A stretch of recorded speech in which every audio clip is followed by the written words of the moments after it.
Good morning all of you.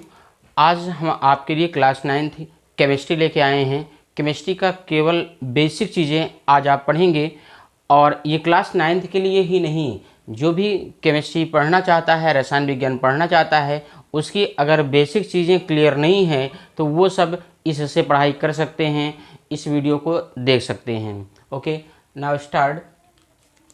तो देखिए, सबसे पहले रसायन विज्ञान में आप तत्वों के नाम और प्रतीकों के बारे में पढ़ेंगे, उनके एटॉमिक नंबर्स पढ़ेंगे, क्योंकि केमिस्ट्री की जो शुरुआत होती है वो यहीं से है। इसके बिना आप केमिस्ट्री में कुछ भी नहीं कर सकते हैं, आपको कुछ भी समझ में नहीं आएगा। तो इसलिए ये बेसिक चीज़ें हैं, आप बेसिक चीज़ों को आप अच्छे से समझेंगे। तो देखिए, ये तत्वों के नाम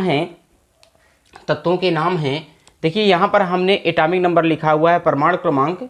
अभी आप केवल इनको याद कर लेंगे, उसके बाद हम बताएंगे किसका क्या यूज़ है। ये परमाणु क्रमांक कहलाता है, ये परमाणु क्रमांक है तत्वों के, और ये तत्वों के नाम हैं। तत्वों, हालांकि तत्व बहुत होते हैं, लेकिन आप 30 तत्वों के नाम यहाँ याद करेंगे। केवल 30 ही तत्व नहीं हैं, बल्कि और भी तत्व हैं, लेकिन आप स्टार्टिंग 30 तत्वों से करेंगे, फिर आगे अपने आप आपको समझ में आ जाएगा। ठीक है, तो ये तत्वों के नाम हैं 30 और उनके ये प्रतीक हैं, सिंबल्स। ठीक है, आप प्रतीक कैसे प्रदर्शित करेंगे तो देख लीजिए। जैसे पहले नाम में आते हैं, तो आप इसी क्रम में, इसी सीक्वेंस में आप इनको याद कर लेंगे। जैसे देखिए, hydrogen, helium, lithium, beryllium, boron, carbon, nitrogen, oxygen, fluorine, neon, sodium, magnesium, aluminium, silicon, phosphorus, sulphur, chlorine, argon, potassium, calcium, scandium, titanium, vanadium, chromium, manganese, iron, cobalt, nickel, copper, zinc. ठीक है, आप इसी क्रम में इनको याद कर लेंगे। Hydrogen, helium, lithium, beryllium, boron, carbon, nitrogen, oxygen, fluorine, neon, sodium, magnesium, aluminium, silicon, phosphorus, sulphur, chlorine, argon, potassium, scandium, titanium, vanadium, chromium, manganese, iron, cobalt, nickel, copper, zinc. आप इसी सीक्वेंस में इसको याद कर लेंगे। तो देखिए, ये जो परमाणु क्रमांक है उसी सीक्वेंस का है। जैसे देखिए, पहले हाइड्रोजन, तो हाइड्रोजन 1 नंबर पे है, फिर हीलियम, हीलियम 2 नंबर पर है, और फिर लिथियम 3 नंबर पर है। ये क्रम से ही है, 1 2 3 4 5 6 7 8।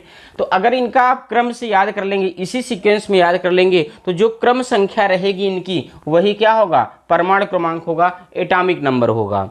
ठीक है, ऐसे तो ये 30 तक दिए हुए हैं, आप इनको याद कर लेंगे।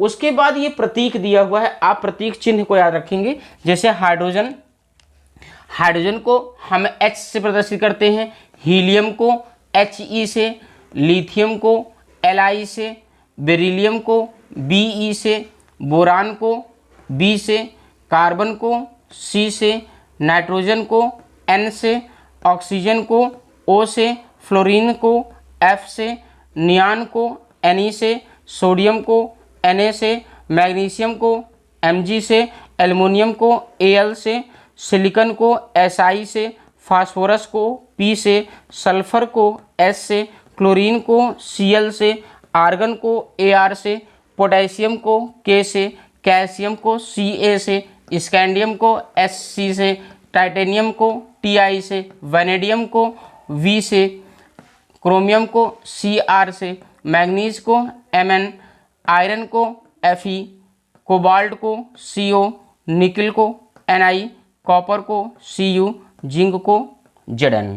ठीक है, इसी आप क्रम में इनको याद करके प्रतीकों को आप पढ़ लीजिएगा। ठीक है, तो ढेर सारी चीज़ें आप इसमें फाइंड करेंगे। अब ये तत्व हो गए, उनके प्रतीक हो गए।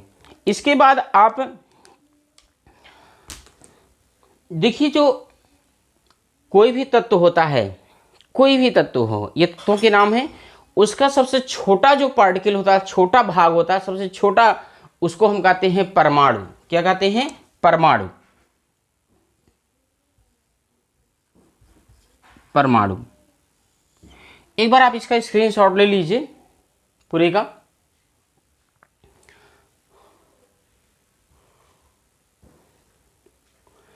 तो देखिए, किसी भी तत्व का जो छोटा भाग होता है वो क्या कहलाता है? परमाणु कहलाता है। ठीक है, परमाणु इसे कहते हैं एटम। एटम, ठीक है, इसे क्या बोलते हैं? एटम, सबसे छोटा भाग। और सभी परमाणुओं की संरचना एक ही जैसी होती है। ये परमाणु किससे किससे मिलकर बना होते हैं? 3 अस्थाई मूल कणों से मिलकर बने होते हैं। कौन कौन से? एक है इलेक्ट्रॉन, इलेक्ट्रॉन, इलेक्ट्रॉन, और एक है प्रोटॉन, प्रोटॉन, प्रोटॉन, और तीसरा है न्यूट्रॉन, न्यूट्रॉन, न्यूट्रॉन। ठीक है, तो इन सभी तत्वों के जो छोटे, किसी भी तत्व का जो छोटा भाग होगा उसे हम परमाणु कहेंगे, छोटा से छोटा कण। ठीक है, और उसी वो परमाणु किससे मिलकर बना होगा? इलेक्ट्रॉन, प्रोटॉन और न्यूट्रॉन। किसी भी तत्व का परमाणु रहे, इन तत्वों में से किसी भी तत्व का परमाणु रहेगा वो इनसे मिलकर बना होगा, इलेक्ट्रॉन, प्रोटॉन और न्यूट्रॉन। ठीक है, सभी, चाहे हाइड्रोजन का परमाणु होगा वो भी इलेक्ट्रॉन, प्रोटॉन और न्यूट्रॉन से बना होगा। अगर हीलियम का परमाणु होगा तो वो भी इलेक्ट्रॉन, प्रोटॉन और न्यूट्रॉन से बना होगा। लिथियम का अगर होगा तब भी इलेक्ट्रॉन, प्रोटॉन और न्यूट्रॉनों से ही मिलकर बना होगा। बेरिलियम का परमाणु भी होगा तो इलेक्ट्रॉन, प्रोटॉन और न्यूट्रॉन से ही मिलकर बना होगा। अगर बोरान का परमाणु है तो वो भी इलेक्ट्रॉन, प्रोटॉन और न्यूट्रॉन से ही मिलकर बना होगा। कार्बन का परमाणु है तो वो भी इलेक्ट्रॉन, प्रोटॉन और न्यूट्रॉन से मिलकर बना होगा। कहने का मतलब इन सभी तत्वों में किसी भी तत्व का परमाणु रहेगा वो इन्हीं 3 अस्थाई मूल कणों से मिलकर बना होगा।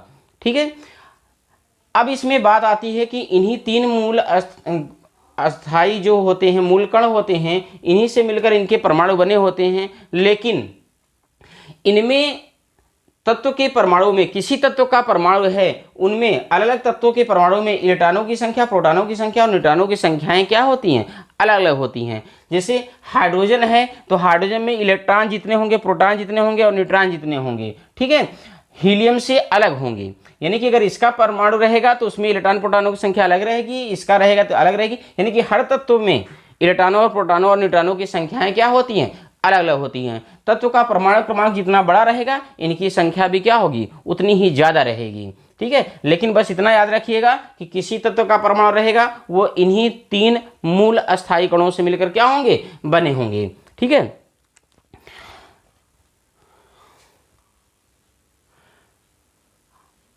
अब देखिए, जैसे परमाणु में हमने बताया कि इलेक्ट्रॉन, प्रोटॉन और न्यूट्रॉन से मिलकर बने हुए हैं। ठीक है, हम इधर थोड़ा रफ करेंगे।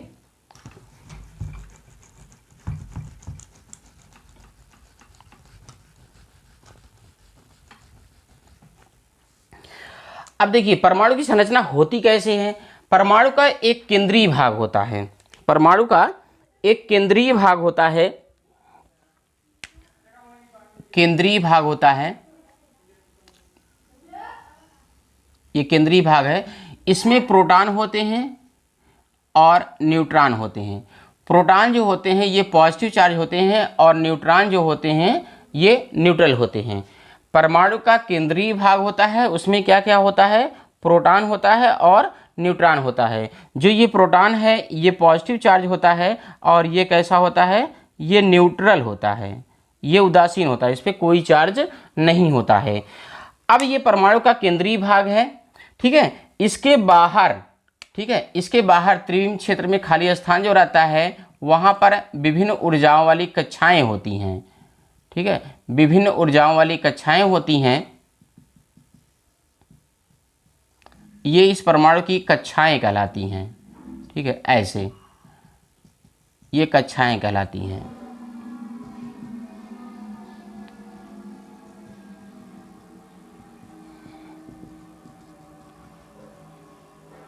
ठीक है, ये कक्षाएं कहलाती हैं।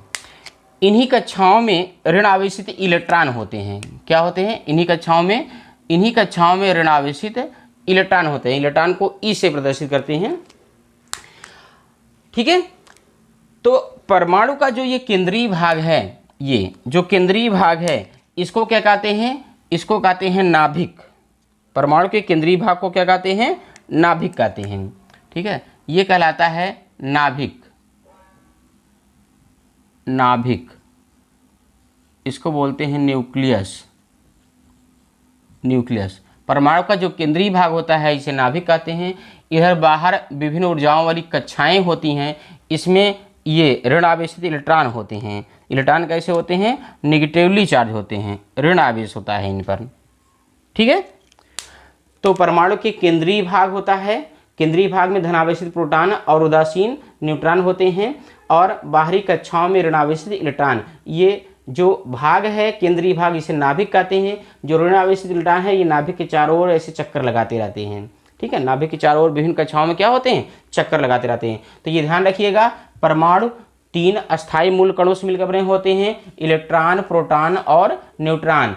प्रोटॉन और न्यूट्रॉन जो होते हैं वो कहाँ होते हैं, नाभिक में होते हैं, और इलेक्ट्रॉन नाभिक के बाहर विभिन्न कक्षाओं में चक्कर लगाते रहते हैं। ये जो परमाणु है ये सभी तत्वों के लिए हैं। ठीक है, अब इनकी इलेक्ट्रॉनों की संख्या, प्रोटॉनों की संख्या और न्यूट्रॉनों की संख्या जिस तत्व का रहेगा उसमें उसकी संख्या क्या होगी, वैसे ही कम ज़्यादा होगी। ठीक है, तो देख लीजिए, हम एक एक करके बताएंगे। जैसे मान लीजिए हाइड्रोजन है, हाइड्रोजन का परमाणु है, तो हाइड्रोजन का परमाणु है, हाइड्रोजन का परमाणु क्रमांक कितना है, 1। ठीक है, तो ये ध्यान रखिएगा आप, जैसे इलेक्ट्रॉनों की संख्या है और प्रोटॉनों की संख्या है, ये परमाणु क्रमांक पर डिपेंड करता है। परमाणु क्रमांक पे डिपेंड करता है, परमाणु क्रमांक जितना रहेगा उतने ही इलेक्ट्रॉनों की संख्या होगी, उतने ही प्रोटॉनों की संख्या होगी। ये ध्यान रखिएगा, किसी तत्व का जो परमाणु क्रमांक होता है वो इलेक्ट्रॉनों की संख्या और प्रोटॉनों की संख्या के क्या होता है, बराबर होता है। यानी कि किसी परमाणु में जितने इलेक्ट्रॉन होंगे उतने ही क्या होंगे, प्रोटॉन भी होंगे। और प्रोटॉन पॉजिटिव होते हैं, इलेक्ट्रॉन नेगेटिव होते हैं। जब इनकी संख्या बराबर रहेगी तो ये एक दूसरे को उदासीन कर देंगे, यानी कि तत्व पूरा जो परमाणु होगा वो कैसा होता है, उदासीन होता है। ठीक है, उस पर कोई चार्ज या आवेश नहीं होते हैं। ठीक है, तो परमाणु क्रमांक याद रखने से आपको मालूम हो जाएगा किस तत्व में कितने इलेक्ट्रॉन और प्रोटॉन हैं। जैसे हाइड्रोजन का परमाणु क्रमांक कितना है, 1 है। हाइड्रोजन का परमाणु क्रमांक 1 होने का मतलब क्या हुआ कि हाइड्रोजन के परमाणु में 1 इलेक्ट्रॉन होता है और 1 प्रोटॉन होता है। यानी कि हाइड्रोजन के अगर आप नाभिक में देखेंगे तो 1 प्रोटॉन होगा और बाहरी कक्षाओं में 1 इलेक्ट्रॉन होगा। ठीक है, इसमें न्यूट्रॉन नहीं होते हैं। ठीक है, और हीलियम है, हीलियम में क्या होगा, इसका परमाणु क्रमांक 2 है। परमाणु क्रमांक 2 होने का मतलब हीलियम के परमाणु में 2 प्रोटॉन होंगे और 2 इलेक्ट्रॉन होंगे। लिथियम का परमाणु क्रमांक 3 है, तो लिथियम का परमाणु क्रमांक 3 होने का मतलब हुआ कि लिथियम के परमाणु में 3 इलेक्ट्रॉन और 3 प्रोटॉन होते हैं। बेरिलियम का परमाणु क्रमांक 4 है, इसका मतलब बेरिलियम के परमाणु में 4 इलेक्ट्रॉन और 4 प्रोटॉन होंगे। इसी प्रकार बोरान का परमाणु क्रमांक 5 है, तो इसका मतलब बोरान के परमाणु में 5 इलेक्ट्रॉन और 5 प्रोटॉन होंगे। तो इस प्रकार आप ध्यान रखिएगा कि किसी तत्व का जो परमाणु क्रमांक होता है वो परमाणु क्रमांक इलेक्ट्रॉनों की संख्या और प्रोटॉनों की संख्या के क्या होता है, बराबर होता है। ठीक है, तो ये सभी परमाणुओं की संरचना है, चाहे जिस प्रकार की संरचना रहे। ठीक है, चाहे जिस तत्व की संरचना रहे, वो परमाणुओं का आकार या परमाणुओं का जो संरचना होती है, जो बनावटी होती है, इलेक्ट्रॉन प्रोटॉन न्यूट्रॉन से मिलकर बने होते हैं, वो एक जैसी होती है। यानी कि सभी परमाणुओं में नाभिक होगा, बाहरी कक्षाओं में इलेक्ट्रॉन चक्कर लगाते रहेंगे। ठीक है, एक जैसे ही होंगे। अब इसके अलावा आता है इनकी जो परमाणु होता है उसकी हम संरचना को कैसे प्रदर्शित करते हैं। जैसे हाइड्रोजन है, हाइड्रोजन परमाणु है, हाइड्रोजन परमाणु में 1 प्रोटॉन होता है और 1 इलेक्ट्रॉन होता है। तो हाइड्रोजन परमाणु में हम 1 प्रोटॉन दिखाएंगे +1 प्रोटॉन। ठीक है, और 1 ही इलेक्ट्रॉन होता है। जब 1 ही इलेक्ट्रॉन रहेगा तो इसके बाहर इसके एक इलेक्ट्रॉन है। तो ये एक चीज़ आपको इसमें बता दी थोड़ा सा पहले, जैसे ये कक्षाओं की संख्या है। ठीक है, तो ये इसकी पहली कक्षा हो गई, ये इसकी दूसरी कक्षा हो गई, ये तीसरी कक्षा हो गई, ये चौथी कक्षा हो गई, ये 5वीं कक्षा हो गई। ठीक है, ये कक्षाओं को नाभिक के जो पास रहेगा इसे क्रम से हम गिनते जाएंगे। तो नाभिक से शुरू करेंगे, पहली कक्षा, दूसरी कक्षा, तीसरी कक्षा, चौथी कक्षा और 5वीं कक्षा। या हम इसी को दिखाते हैं KLMN। ठीक है, ऐसे हम दिखाते हैं, ठीक है।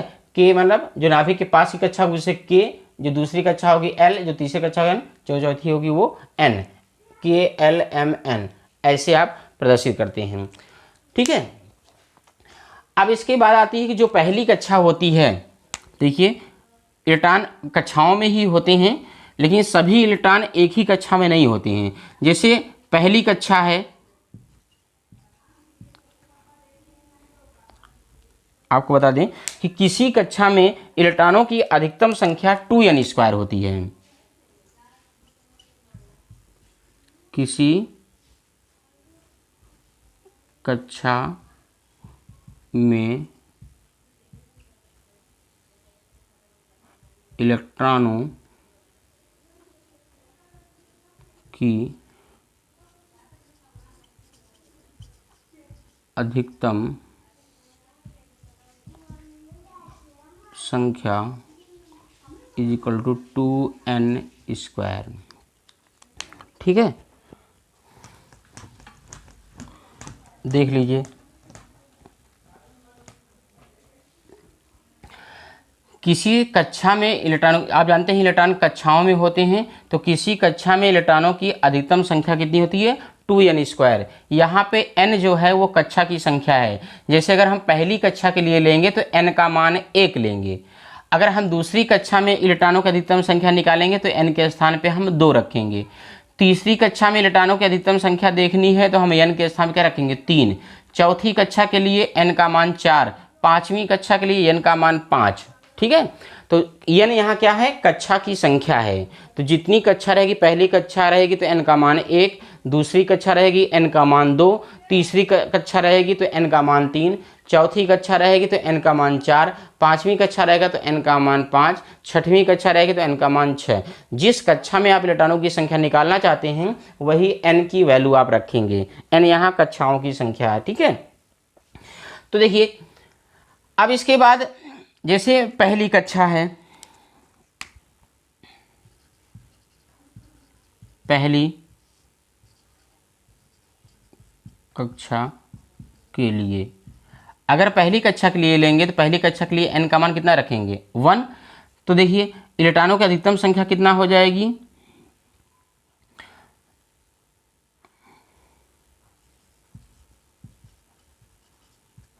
इलेक्ट्रॉनों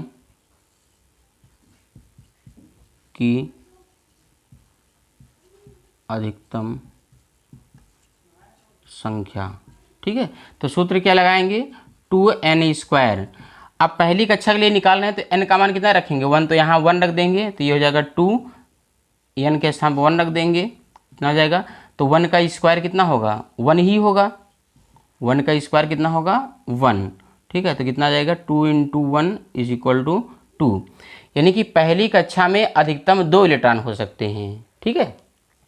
इसी प्रकार दूसरी कक्षा के लिए, तो हम n बराबर कितना रखेंगे? 2। अब देखिए अगर 2n² से अगर हम इलेक्ट्रॉन की संख्या निकालते हैं तो क्या हो जाएगा? 2n के स्थान कितना रखेंगे? अब 2 रखेंगे, इसका स्क्वायर 2 का स्क्वायर कितना होता है? 4। तो 4 × 2 कितना हो जाएगा? 8, ठीक है। इसी प्रकार तीसरी कक्षा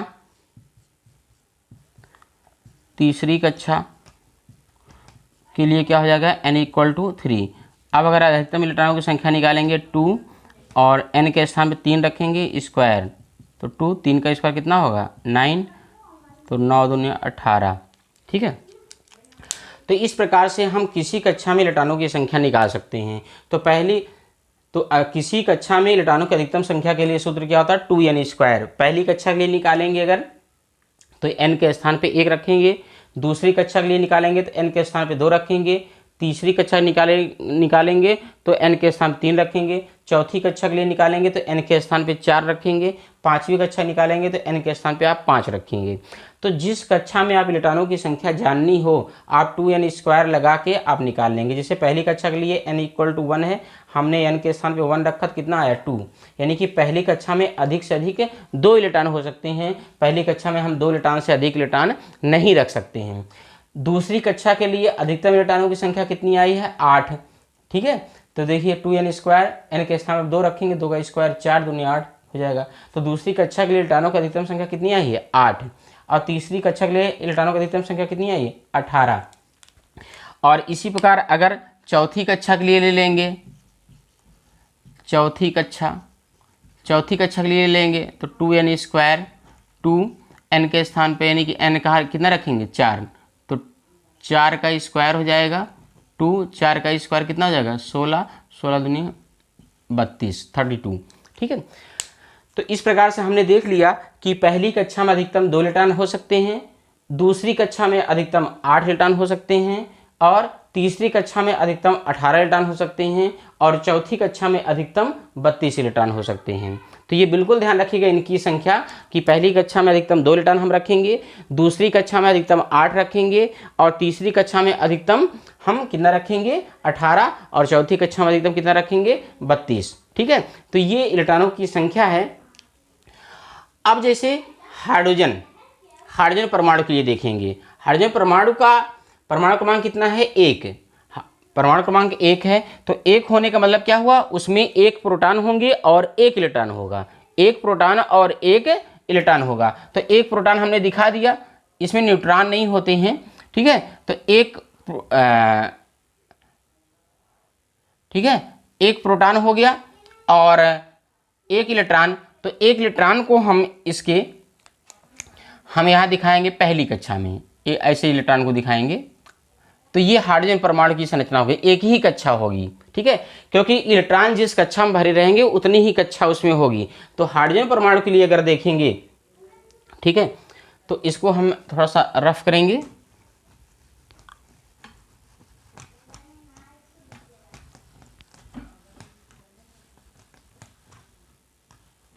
तो देख लीजिए, हाइड्रोजन परमाणु का परमाणु क्रमांक 1 होता है।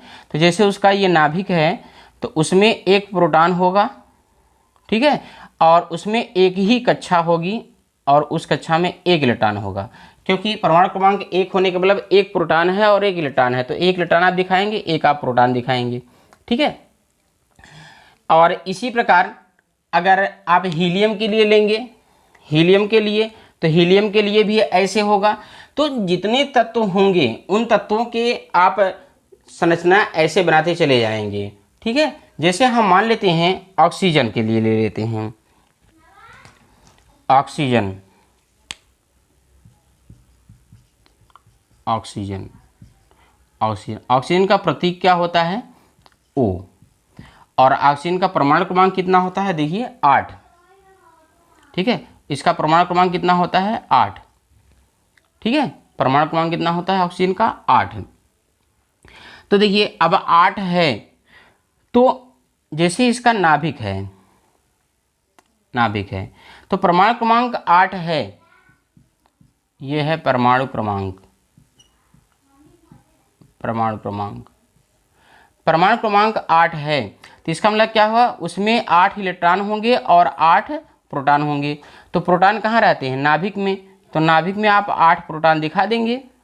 और फिर कक्षाओं में कितने इलेक्ट्रॉन हैं? 8। कक्षाओं में 8 इलेक्ट्रॉन हैं।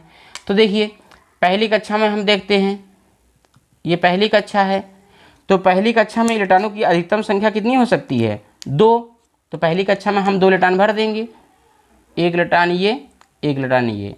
ऐसे हम अपोजिट डायरेक्शन में दिखाएंगे, क्योंकि इनमें प्रतिकर्षण होता है, तो ये इलेक्ट्रॉन एक दूसरे से दूर दूर रहते हैं, तो पास पास आप नहीं दिखाएंगे, हमेशा एक दूसरे के विपरीत दिखाएंगे।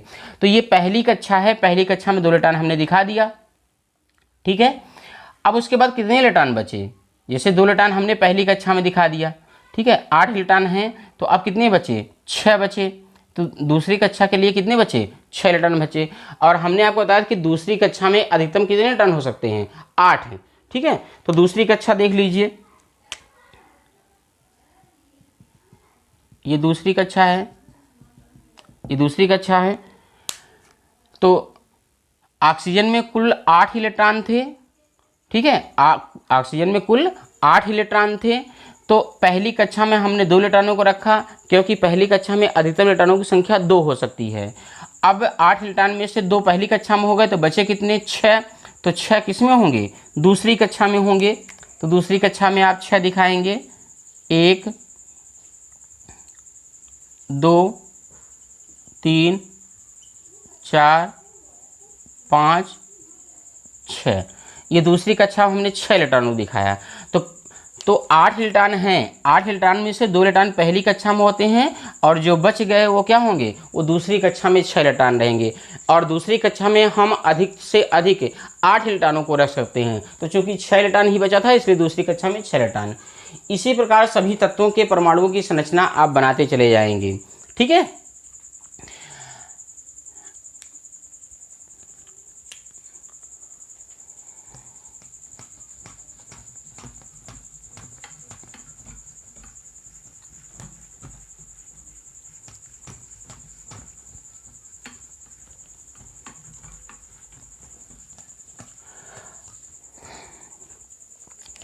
अब देखिए, जैसे हाइड्रोजन है, इसका परमाणु क्रमांक 1 होता है। तो इसके पहली कक्षा में ही कितने इलेक्ट्रॉन होंगे, 1 इलेक्ट्रॉन होगा। इसी प्रकार जैसे हीलियम है, हीलियम का परमाणु क्रमांक 2 होता है। ठीक है, हम इलेक्ट्रॉनिक संरचना की बात कर रहे हैं। इलेक्ट्रॉनिक संरचना यानी कि इलेक्ट्रॉनिक संरचना, या हम कहते हैं इलेक्ट्रॉनिक विन्यास। ठीक है, चाहे आप संरचना कहिए या फिर विन्यास। ठीक है, इलेक्ट्रॉनिक विन्यास होता है कि किसी परमाणु में जो उसके इलेक्ट्रॉन हैं वो किस तरह फैले हुए हैं, यानी कि पहली कक्षा में कितने इलेक्ट्रॉन हैं, दूसरी कक्षा में इलेक्ट्रॉन हैं, तीसरी कक्षा में इलेक्ट्रॉन हैं, इसी का हम वितरण दिखाते हैं। ठीक है, तो देखिए जैसे हाइड्रोजन है, हाइड्रोजन में केवल 1 ही इलेक्ट्रॉन होता है तो वो पहली ही कक्षा में रखा होता है। ठीक है, और जैसे हीलियम है, हीलियम में 2 इलेक्ट्रॉन होते हैं, परमाणु क्रमांक 2 है तो इलेक्ट्रॉनों की संख्या कितनी होगी, 2। तो 2 इलेक्ट्रॉन तो पहली कक्षा में हो सकते हैं क्योंकि पहली कक्षा में अधिकतम कितने इलेक्ट्रॉन होते हैं, 2। तो ये 2 इलेक्ट्रॉन कहाँ रहेंगे, पहली कक्षा में ही रहेंगे। ठीक है, यहाँ पर ये ध्यान रखिएगा। चलिए, और उसके बाद लिथियम में कितने इलेक्ट्रॉन होते हैं, 3। परमाणु क्रमांक 3 है लिथियम का, हाइड्रोजन हीलियम लिथियम। ठीक है, तो लिथियम का परमाणु क्रमांक 3 है तो इलेक्ट्रॉनों की संख्या कितनी होगी, 3। जब इलेक्ट्रॉनों की संख्या 3 है तो पहली कक्षा में तो अधिक से अधिक 2 इलेक्ट्रॉन भरेंगे आप, 2, 3 इलेक्ट्रॉन है, 2 हो गया। तो पहली कक्षा में अधिक से अधिक 2 इलेक्ट्रॉन रहेंगे, 2 हमने पहली कक्षा में रख लिया। अब बचा कितना, 1 इलेक्ट्रॉन, तो कहाँ रहेगा, दूसरी कक्षा में। तो 1 जो है दूसरी कक्षा में, तो इसका इलेक्ट्रॉनिक विन्यास 2,1 हो जाएगा। ठीक है, इसका मतलब होता है कि पहली कक्षा में 2 इलेक्ट्रॉन और दूसरी कक्षा में 1 इलेक्ट्रॉन, कुल मिला के 3 इलेक्ट्रॉन। अब इसी प्रकार हाइड्रोजन हीलियम लिथियम हो गया। बेरिलियम कितना होता है, 4। ठीक है, अब 4 इलेक्ट्रॉन है तो पहली कक्षा में अधिक से अधिक 2 इलेक्ट्रॉन हो सकते हैं, बचे कितने, 2, तो दूसरी कक्षा में चले जाएंगे। और इसी प्रकार बोरान कितना होता है, 5, तो पहली कक्षा में 2 इलेक्ट्रॉन, बचे कितने, 3 दूसरी कक्षा में चले जाएंगे। ठीक है, और फिर है कार्बन कितने होते हैं, 6, पहली कक्षा में 2 इलेक्ट्रॉन, बचे कितने, 4, तो दूसरी कक्षा में चले जाएंगे। और फिर उसके बाद है नाइट्रोजन, परमाणु क्रमांक होता है 7, तो इलेक्ट्रॉनों की संख्या 7 होगी। तो पहली कक्षा में 2 इलेक्ट्रॉन, बचे कितने, 5, तो दूसरी कक्षा में चले जाएंगे। इसके बाद आता है ऑक्सीजन का परमाणु क्रमांक 8 होता है, तो इलेक्ट्रॉनों की संख्या भी होगी 8, तो पहली कक्षा में 2 इलेक्ट्रॉन और दूसरी कक्षा में 6 इलेक्ट्रॉन। ठीक है, और इसके बाद आता है फ्लोरीन का परमाणु क्रमांक कितना होता है, 9, तो पहली कक्षा में 2 इलेक्ट्रॉन और बचा कितना, 7 इलेक्ट्रॉन, तो 7 उसमें चला जाएगा। उसके बाद नियान का परमाणु क्रमांक 10 होता है, यानी कि इलेक्ट्रॉनों की संख्या कितनी हुई, 10, तो पहली कक्षा में 2 और बचे कितने, 8, ये 8 हो गया। अब सोडियम का होता है 11। ठीक है, तो 11 में से पहली कक्षा में कितना भर सकते हैं, 2, और दूसरी कक्षा में कितना, अब 2 जब हो गया तो कितना बचा, इसमें बचा 9, और दूसरी कक्षा में हमने बताया था कि 8 ही इलेक्ट्रॉन भर सकते हैं, तो दूसरी कक्षा में कितना भरेंगे, 8। ठीक है, अधिक से अधिक 8 भर सकते हैं, 8 से अधिक नहीं भर सकते हैं। तो अब 1 इलेक्ट्रॉन और बच गया तो कहाँ जाएगा, वो तीसरी कक्षा में भराएगा। ठीक है, इसी प्रकार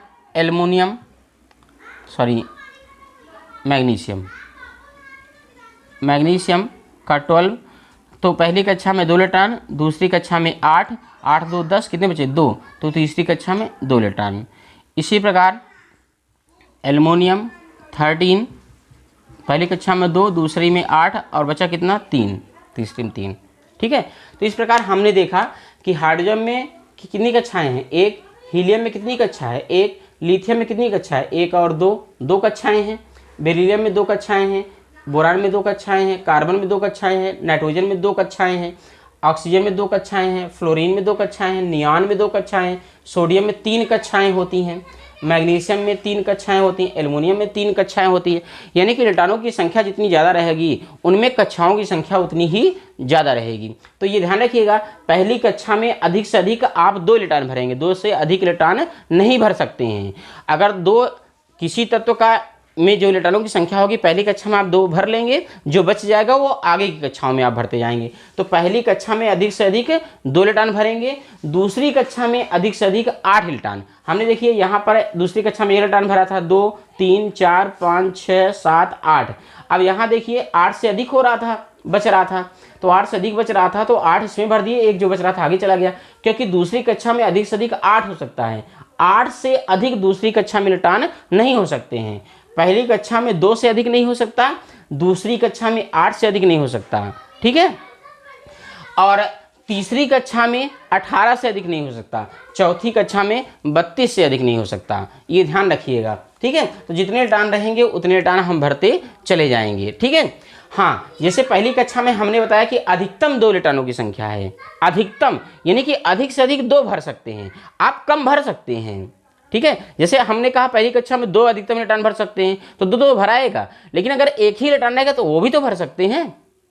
ठीक है, और जैसे दूसरी कक्षा में हमने बताया कि अधिक से अधिक 8 इलेक्ट्रॉन भर सकते हैं, तो अधिक से अधिक आप 8 भर सकते हैं, कम भर सकते हैं। ठीक है, ठीक है, तो कम का मतलब देखिए, जैसे 5 लीटर की बाल्टी है, 5 लीटर की बाल्टी है तो आप उसमें अधिक से अधिक कितना पानी भर सकते हैं, 5 लीटर। 5 लीटर की बाल्टी है तो आप अधिक से अधिक उसमें 5 लीटर पानी भर सकते हैं, लेकिन कम भी तो भर सकते हैं। आप उसमें 1 लीटर भर सकते हो, 2 लीटर भर सकते हो, 3 लीटर भर सकते हो, कम आप भर सकते हैं जितना चाहें। ठीक है, लेकिन अधिकतम जो कैपेसिटी है उससे ज़्यादा आप नहीं भर पाएंगे। जैसे 5 लीटर की बाल्टी है तो 5 लीटर से ज़्यादा पानी उसमें नहीं भर पाएंगे। 5 लीटर से ज़्यादा अगर 6 लीटर आप पानी डालेंगे तो 5 लीटर उसमें भरेगा, 1 लीटर बाहर गिर जाएगा। ठीक है, लेकिन अगर 4 लीटर भरेंगे तो भरा रहेगा, 3 लीटर भरेंगे तो भरा रहेगा, 1 लीटर अगर भरेंगे तो भरा रहेगा। ठीक है, कहने का मतलब जो अधिकतम कैपेसिटी होती है, जो अधिकतम होता है उतना आप उसमें भर सकते हैं, लेकिन उससे कम आप भर सकते हैं, लेकिन उससे अधिक आप नहीं भर सकते हैं। ठीक है, तो अधिकतम जो इलेक्ट्रॉनों की संख्या रहेगी उतना आप भर लेंगे, उससे कम अगर बचे हैं तो वो भर जाएंगे, अगर अधिक रहेंगे तो अगली कक्षा में चले जाएंगे, वो पूरा हो जाएगा फिर अगली कक्षा में चला जाएगा। ठीक है।